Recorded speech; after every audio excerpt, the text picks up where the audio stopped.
él estuvo dándole muchas vueltas y lo que le parecía una explicación más razonable era que fuera un satélite de comunicaciones. De hecho, llegaba a mencionar alguno porque en aquella época no había tantos, no sé si Ecostar o algo así. Pero claro, un satélite no se para en el cielo, ¿no? Claro. Luego, al revisar los datos, comprobó que efectivamente se trataba del satélite, que estaba a esa hora y siguiendo esa trayectoria, concordaba con lo que ellos habían visto. Entonces le pregunta el periodista, ¿cómo es que se detuvo en el cielo? Entonces dice Clark, lo más probable es que no se detuviera en el cielo, que fuera una percepción errónea mía, porque cuando tú ves algo en el horizonte, tienes referencias y es fácil ver el movimiento, mientras que cuando está sobre tu cabeza ya no tienes referencia y es difícil percibir si algo se está moviendo o no. Que es una reflexión muy interesante, es un fenómeno bien conocido, psicológico, es por lo que la Luna, todos hemos tenido esta sensación, la Luna en el horizonte parece enorme, sin embargo cuando la ves alta en el cielo parece más pequeña. Parece pequeña. Eso es una percepción psicológica, cuando tomas imágenes ves que tiene exactamente el mismo tamaño. Lo que pasa es que el ojo humano, al tener en el horizonte tenemos referencias y eso nos hace, bueno, digamos que evolutivamente nuestro cerebro no está cableado para ubicar cosas en el cielo, porque el cielo biológicamente, evolutivamente no nos interesa. No tenemos depredadores que se coman a los seres humanos que vuelen, ¿no? Con lo cual el cielo es una cosa que evolutivamente no tenemos muy bien cableada para el cerebro para percibirlo. Total, que esta anécdota pues simplemente ilustra, como decía Clark, lo que es uno de sus ovnis y cómo las percepciones nos pueden llevar a situaciones de confusión en las que no somos capaces de dar una explicación a lo que estamos viendo. A mí me ha gustado de lo que ha dicho Clark, es primero la apertura que él tiene a la posibilidad de que en el pasado de nuestro planeta haya habido visitas de extraterrestres, de inteligencias extraterrestres. Eso me ha sorprendido. Y él pues lo habla con tanta naturalidad como que dice que los arqueólogos deberían buscar poco menos que fósiles fosilizados. Y después... Fósiles de chips, creo que querías decir, ¿no? Que me parece que lo comenta. Fósiles de chips, creo que es lo que comenta, ¿no? Sí, eso creo que a eso me refería, no sé si habré dicho otra cosa. No, creo que has dicho fósiles fosilizados, pero creo que te referías a fósiles de tecnología, sí. Chips fosilizados, obviamente los fósiles ya están fosilizados. Bueno, gracias por el aviso. Y luego otra cosa que detecto en esta declaración, ¿no? Bueno, este corte pertenece a una serie de documentales, yo creo que de principios de los años 80, por ahí, o finales de los 70. Y bueno, él da como argumento para negar la posibilidad de que estemos siendo visitados ahora el hecho de que las potencias mundiales tienen radares que envuelven nuestro planeta y que cualquier objeto que entre o salga, él dice, ¿no?, lo del lapicero, que un lapicero sería detectado. Sin embargo, a mí este argumento me parece un poquito obsoleto. ¿Por qué? Pues porque, bueno, yo entiendo que si una inteligencia extraterrestre tiene tecnología como para llegar aquí, a nuestro planeta, la tecnología de nuestros radares, pues poco menos que le importaría poco, que creo que se la podrían saltar con cierta facilidad, vamos, supongo, ¿no? Si es cuestión de tecnología. ¿Qué te parece, no, Héctor, este pensamiento? Es muy interesante todo eso, ¿no? Y de hecho yo quería ir también a ese segundo punto, por eso empecé a decir al principio de mi respuesta que me parecía que Clark era un visionario también en este sentido, cuando hablaba de esas visitas pasadas de extraterrestres, ¿no? Es el argumento, de hecho, de 2001. No hacemos spoiler al decir que está basado en esa idea de que hace, no mucho, hace quizás del orden de 1 millón de años, extraterrestres nos visitaron. Pero la idea de que no hace 1 millón de años, hace 1.000 millones de años o 3.000 millones de años. La Tierra tiene 4.500 millones de años y desde hace más de 4.000 millones de años hay vida en la Tierra, ¿no? Entonces, la idea de visitas presentes a la Tierra, pues puede parecer, o sea, mi opinión personal es que no tiene mucho fundamento, pero sí que no descartaría la idea de que a lo largo de toda la historia del planeta, como es una historia tan larga, alguna civilización haya pasado por aquí, pues no me parece nada descartable. Y de hecho hoy en día es uno de los temas que se investigan. Dentro de SETI hay una rama que es un poco diferente a las demás, porque SETI suele ser intentar buscar muy lejos en otras estrellas, pero hay una rama que es la búsqueda de artefactos, ¿no? La búsqueda de artefactos alienígenas que hayan podido quedar, que esto dicho así puede sonar una cosa muy exótica, pero la idea de que en el pasado pues que alguna civilización hubiera enviado sondas, no necesariamente a la Tierra, quizás al sistema solar en general, y que esas sondas, después de cumplir su misión, hayan quedado pues en órbita de algún planeta gigante, en órbita al Sol, que hayan caído en algún planeta como la Tierra, ya incluso que hayan podido llegar a la Tierra a propósito específicamente, bueno, me parece quizás menos plausible, pero tampoco descartable. Lo que pasa es que es difícil, eso que propone Clark de buscar fósiles de tecnología, es complicado. La superficie de la Tierra es una superficie muy activa. Entonces, encontrar cualquier resto de algo que alguien que pasó hace miles de millones de años haya podido dejar parece misión imposible, ¿no? El monolito de 2001 de existir estaría hoy en día probablemente bajo el lecho marino por la tectónica de placas, seguramente a kilómetros, enterrado a kilómetros de profundidad debajo del mar. Pero bueno, fíjate, ahí en 2018 salió un paper que me pareció muy interesante, que se titulaba algo así como, llevaban el título La hipótesis siluriana. No sé si lo llegamos a comentar, creo que tú sí lo has comentado alguna vez en tu programa, en el que unos investigadores, además de mucho prestigio, yo los conozco a ambos, uno de ellos Adam Frank y otro es Gavin Schmidt, que era hasta hace poco director de un centro Goddard de la NASA y ahora es uno de los asesores de temas climáticos para la Casa Blanca. Pues ellos se planteaban si seríamos capaces hoy en día de detectar la presencia de una civilización que hubiera vivido en la Tierra como la nuestra, una civilización como la nuestra, hace 100 millones de años. Y su conclusión es que probablemente no seríamos capaces, no lo habríamos detectado. Una civilización como la nuestra. No están diciendo que existiera, porque conocemos bastante bien la historia de la vida en la Tierra y no encaja con esa historia, ¿no? Pero como ejercicio mental, si nosotros hubiéramos existido o unos lagartos que hicieran coches, ciudades, fábricas y cosas como nosotros hace 100 millones de años, no lo sabríamos, porque el registro fósil es muy incompleto. Nosotros solo ocupamos una pequeña parte del planeta, creo que un 3% del planeta está urbanizado, de la superficie del planeta, y luego también pues con la tectónica de placas y demás, pues hay que tener en cuenta que hay zonas que quedarían cubiertas por océanos, etcétera, y todo eso sería un centimetrito de estrato enterrado bajo cientos de metros de roca, ¿no? Y ese centimetrito de estrato no habría dejado suficiente evidencia.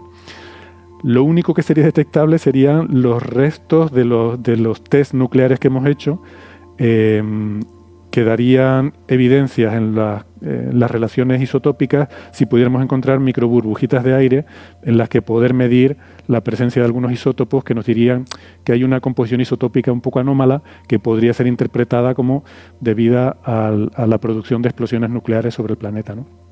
Bueno, esto es para decir que es muy complicado encontrar un fósil de una sonda que hubiera caído en la Tierra, pero, sin embargo, recordarás que hemos hablado de un artículo de investigación de SETI que salió de la última reunión que se hizo sobre tecnomarcadores, en los cuales yo estaba involucrado y participé en la redacción de ese artículo, en la que se proponían una serie de posibles misiones a la NASA para explorar este campo de búsqueda de tecnomarcadores, y algunas de las misiones que se proponían era la búsqueda de artefactos en el sistema solar.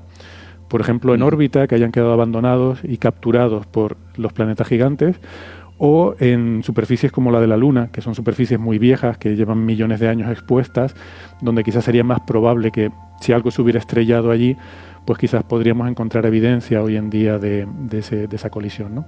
Pero bueno, esas ideas que hoy en día estamos empezando a explorar, pues fíjate que Clark ya las tenía en mente, ¿no? en aquella época. Sí. Me acaba de cruzar una pregunta que te voy a hacer porque si no se me va a olvidar. Los puntos Lagrange, ¿tú sabes si cambian con el tiempo? Me refiero con el tiempo geológico, es decir, los puntos Lagrange de hoy día son los mismos de hace, aproximadamente los mismos de hace 1 millón de años, de hace 2 millones de años. Sí. Solo cambian si hay movimientos planetarios, si hay migraciones planetarias. Los puntos de Lagrange serían los mismos. ¿Y no sería un lugar idóneo para buscar este tipo de artefactos? Sería un sitio interesante y hay propuestas en ese sentido, pero creo que más interesante serían lo que se llaman los troyanos, que son ubicaciones, bueno, son puntos de Lagrange también, sí, son puntos de equilibrio metaestable. Bueno, sí, tienes razón, efectivamente. Lo que pasa es que hay diferentes puntos de Lagrange, hay algunos que están en la línea, por ejemplo, los de la Tierra, en la línea Tierra-Sol, hay uno por delante, otro por detrás, hay troyanos... Digamos, brevemente, tú me corriges porque seguramente lo diré regular porque voy a tratar de resumirlo mucho. Los puntos de Lagrange son puntos orbitales en los que las fuerzas de gravedad de dos planetas o de dos cuerpos se equilibran de manera que puede permanecer un objeto en ese punto de manera indefinida.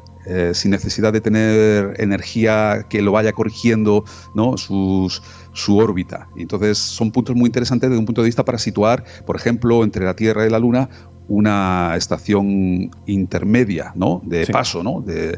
Por ejemplo, más o menos puede ser así, Héctor. Sí, es así totalmente. Algunos son semiestables, o sea, son estables en una dirección pero no en la otra. Por ejemplo, entre la Tierra y el Sol hay un punto de Lagrange, más cerca de la Tierra que del Sol, en el que un poco se equilibran las fuerzas entre la fuerza centrífuga, la gravedad de la Tierra y la gravedad del Sol.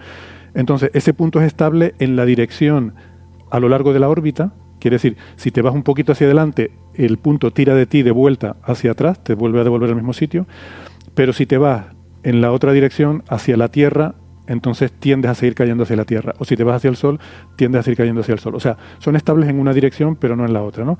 Pero los troyanos, por ejemplo, sí que serían buenos puntos. Los troyanos están a lo largo de la órbita, 60 grados hacia adelante o hacia atrás, dentro de la misma órbita, ¿no? Y en esos puntos sí que se mantendría ahí. De hecho, estos troyanos se llaman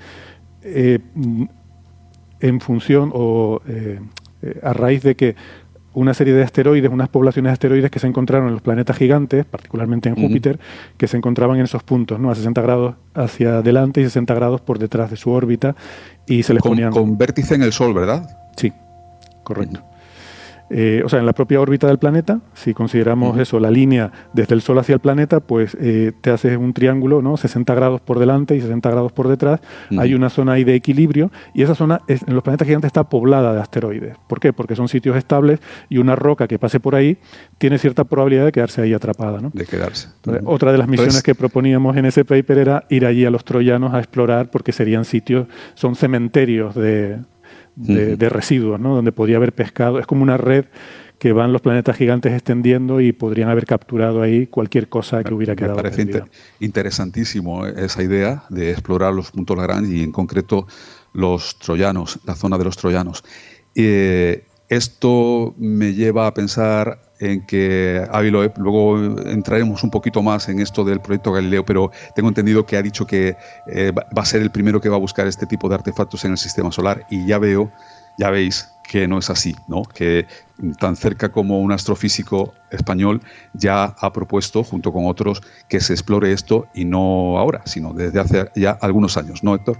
Claro. Ese es uno de los problemas con Avi Loeb, ¿no? Que él, supongo que por su necesidad de tener mucha repercusión mediática y así poder conseguir financiación, porque el proyecto Galileo es un proyecto con financiación privada, pero bueno, esto es una práctica habitual que hemos visto últimamente en Avi Loeb. Él totalmente deja de lado o desprecia todo lo que se ha hecho antes y se pone a sí mismo como siempre el primero que está haciendo algo, ¿no? Y bueno, eso le ha costado algunas enganchadas incluso con gente de la comunidad de SETI. Muy famosa su discusión con Jill Tarter en una conferencia. Bueno, Jill Tarter es una de las pioneras de todo esto de la búsqueda de inteligencia extraterrestre. ¿La tuviste entrevistándola para tu podcast? Sí, la entrevistamos en Coffee Break.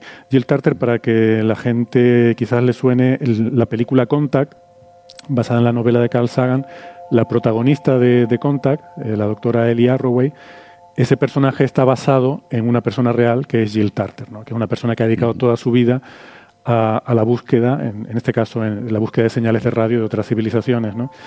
Y bueno, en fin, esto ya es meternos en faranduleo científico, pero sí que hay un poco hay mucha gente que está molesta, yo me siento incluido, por esa actitud que tiene Avi Loeb de un poco, que no es habitual en ciencia. En ciencia se suele ser muy respetuoso y dar siempre crédito a lo que ha hecho la gente antes, porque todos vamos a hombros de gigantes. O sea, claro, todos, si vemos algo, es por todo lo que ha construido la gente que estaba antes y en lo que nos apoyamos, ¿no? Por eso a mí me encanta el espíritu científico, esa faceta del espíritu científico a mí me encanta, ¿no? Casi de compañerismo, de decir, aquí estamos todos por lo mismo, ¿no? Que es por conseguir, decís, yo no me considero, obviamente no soy científico, pero me encanta cómo ven ellos el tema, ¿no? Y esto es verdad que raya un poco, ¿no? Que escama un poco en estos comentarios que a veces se le escuchan a Loeb.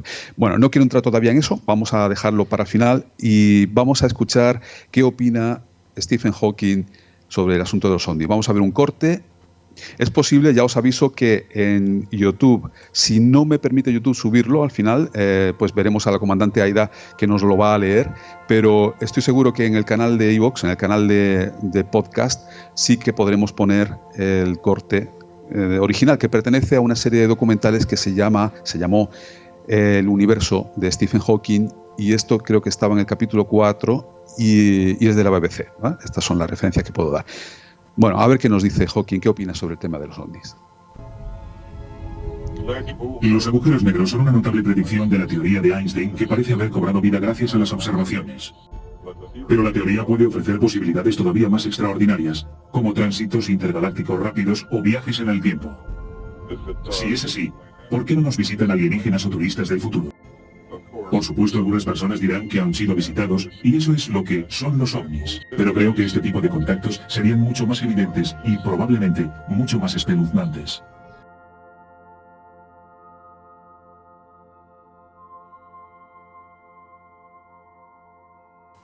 Bueno, Héctor, ¿qué te parece lo que nos dice Hawking? Bueno, me parece interesante. Yo creo que Hawking está haciendo referencia a un tema recurrente en la cultura popular y en la ciencia ficción, que es porque bueno, la ciencia ficción necesita la posibilidad de viajes interestelares rápidos para poder crear historias interesantes, algo con lo que yo no estoy de acuerdo, porque creo que se podrían hacer historias súper interesantes, y hay algunas con viajes interestelares, digamos, de los que cuestan esfuerzo, de los que hay que embarcarse en naves generacionales, o en los que tienes que sacrificar la vuelta, porque viajando cerca de la velocidad de la luz puedes conseguir que el tiempo pase lento para ti.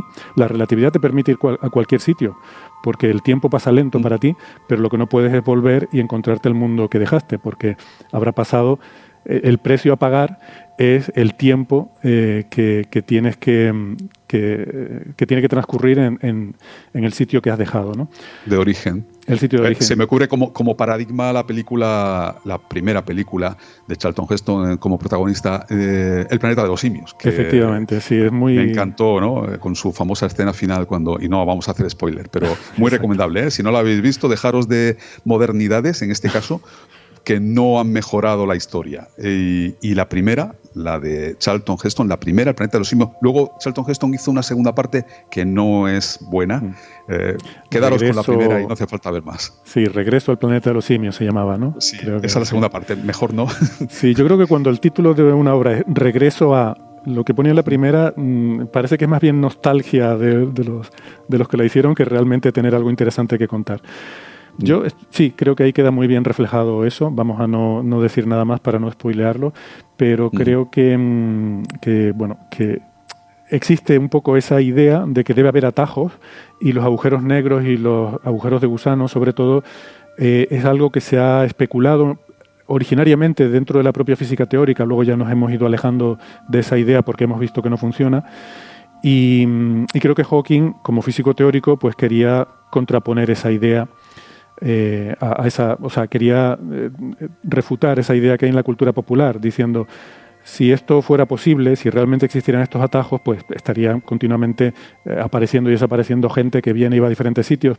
Y esto me recuerda un poco a la paradoja de Asimov, no sé si se llama así formalmente, pero a mí me gusta llamarlo así, que es, mira que Asimov ha escrito sobre viajes en el tiempo. Isaac Asimov, legendario escritor de ciencia ficción de los años 70, para mí una gran fuente de inspiración también. Pero Asimov, que también era un científico, aunque venía del ámbito de la biología, pero aprendió también mucho de física, de química, de ingeniería. Y él decía que él creía que el viaje al pasado es imposible, dice, por una sencilla razón, dice, porque si no estaríamos llenos de turistas del futuro que ya han descubierto esa tecnología y vienen continuamente a visitar cosas que hay ahora y que antes no había, y que, o sea, y que en el futuro no habrán desaparecido ya, ¿no? Habrá turistas yendo a ver dinosaurios, habrá turistas viniendo a vernos a nosotros, y eso no ocurre. Porque además el futuro es muy largo, o sea, podrían venir de muchísimo tiempo hacia el futuro aquí, ¿no? Hawking plantea algo parecido, y de hecho además Hawking es famoso. Él llegó a plantear un desafío que era el hacer una fiesta a la que invitaba a cualquier turista futuro que quisiera venir, ¿no? A la cual invitó a muchos, en fin, colegas y gente conocida, gente famosa, que acudieron a su fiesta, pero no acudió ningún visitante del futuro. Además, creo que es que no reveló la fecha de la fiesta, sino hasta después. Como filtro. Como filtro, exactamente, ¿no? Sí. Y dice que se quedó muy decepcionado porque no vino nadie del futuro, a pesar de que ya saben cuándo y dónde fue esa fiesta, ¿no? Entonces, bueno, yo creo que lo plantea un poco por eso. Yo estoy estoy muy de acuerdo. O sea, yo creo que realmente el límite de la velocidad de la luz es un límite fundamental de la naturaleza, y hasta tengo incluso alguna idea loca de por qué eso tiene que ser así. Y que eso está asociado también con el viaje en el tiempo al pasado. La relatividad general conecta de forma directa el viaje hiperlumínico con el viaje en el tiempo al pasado, ¿no? Y eso sabemos que genera paradojas, y por eso, bueno, mucha gente piensa que no son posibles, porque sería un universo basado en reglas inconsistentes. Y luego es verdad que existe esta vía de los agujeros de gusano, que durante... Kip Thorne fue una de las personas que trabajó mucho en eso, que luego fue el asesor de la película Interstellar, que durante un tiempo se pensó que los agujeros de gusano podían servir como una especie de atajos en el espacio-tiempo, y esto se sigue usando mucho todavía en ciencia ficción, pero lo que sabemos hoy en día es que los agujeros de gusano no son transitables, es el término que se usa en física, que son inestables y no se pueden sostener durante más tiempo del que tardaría la luz en pasar de una boca a otra. La única forma que tiene la teoría de hacer un agujero de gusano, estabilizarlo, es si existiera algo que se llama energía negativa, que hasta ahora por lo que sabemos no existe, y además la energía negativa generaría otros problemas en física, y por tanto pues, bueno, pensamos que es algo que no existe, ¿no? Materia exótica, que se llama materia con energía negativa. Y luego también a nivel cuántico sí que se ha visto que pueden producirse agujeros de gusano transitables, que es algo en lo que ha trabajado mucha gente como Polchinski, Juan Maldacena, etcétera, algunos de los grandes físicos teóricos de la actualidad. Pero también se ha comprobado que esos agujeros de gusano transitables cuánticos no permiten transmitir información más rápido que la luz, en el sentido de que no puede pasar información más rápido por dentro de ese agujero de gusano de lo que pasaría por fuera. O sea, puedes enviar información por el agujero de gusano, pero no iría más rápido que por fuera. O sea, que todo parece que por más vueltas que le demos, todo está construido de una forma que el universo sea autoconsistente, ¿no? Y bueno, puede haber razones fundamentales que todavía no entendemos para que eso sea así. Con lo cual yo en ese sentido no creo que haya atajos, y además me gusta que no los haya, porque eso nos garantiza que el universo nunca se nos quedará pequeño como se nos ha quedado la Tierra, ¿no? Que la Tierra hace unos siglos era el mundo, era algo enorme, estaba sin explorar, pero hoy en día ya nos aburrimos de la Tierra, ya está todo muy explorado, lo conocemos todo bien, y eso me genera mi cierta frustración. Necesitamos algo más grande y que sea siempre inexplorado.